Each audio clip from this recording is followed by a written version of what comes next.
د مایک پمپیو څرګندونو ته د یو شمېر افغانانو غبرګونونه.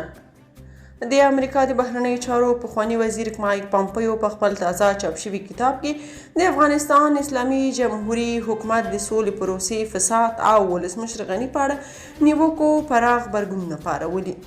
ګڼو چارواکو، سیاستوالو او فعالانو د پمپیو خبرې د حقیقت لرې بللي او د دوحې تړون یو تاریخي ناکامي بللي. پمپیو دې کتاب کې ولسمشر غني د سولې مخالف او د یو تر ټولو بد مشر یاد کړی. د نوموړي په وینا د ملا برادر او ولسمشر ټرمپ ترمنځ یو مشترک ټکی له ولسمشر غني څخه د دواړو نفرت و. دغه امریکایي چارواکي د جمهوریت د سقوط یو لامل فساد بللی دی. یو شمېر څېړونکي په دې باور دي پمپیو چې د سولې د پروسې مسؤلیت درلود په دغه کتاب کې د ځان د سپیناوي هڅه کړې او غواړي چې له طالبانو سره د دوحې تړون پړه پر افغانانو واچوي، ځکه نوموړی په پام کې لري چې ځان د امریکا راتلونکو ولسمشریزو ټاکنو ته کاندید کړي او ښایي دغه موضوع پر کمپاین اغیز ولري.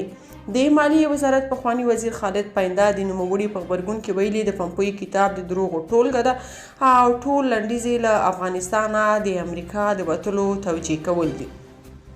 د دوی له ډلې د کورنۍ چارو وزارت پخوانی سلاکار ادریس ستانکزي مایک پمپیو او زلمی خلیلزاد ته د کنایې په بڼه ویلي: تاسې رښتیا وایاست، ولسمشر غني باید پمپیو ته غوږ نیولی وی او د 2019 کال له ټاکنو وړاندې باید افغانستان طالبانو او ISI ته سپارلی وی.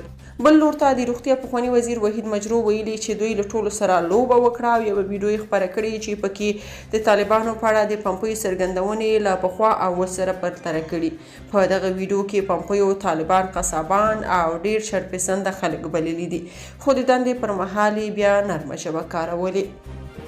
درنو اوریدونکو، که تاسو په دې اړه څه نظر لرئ په کومنټ کې شریک او چینل سبسکرایب کړئ.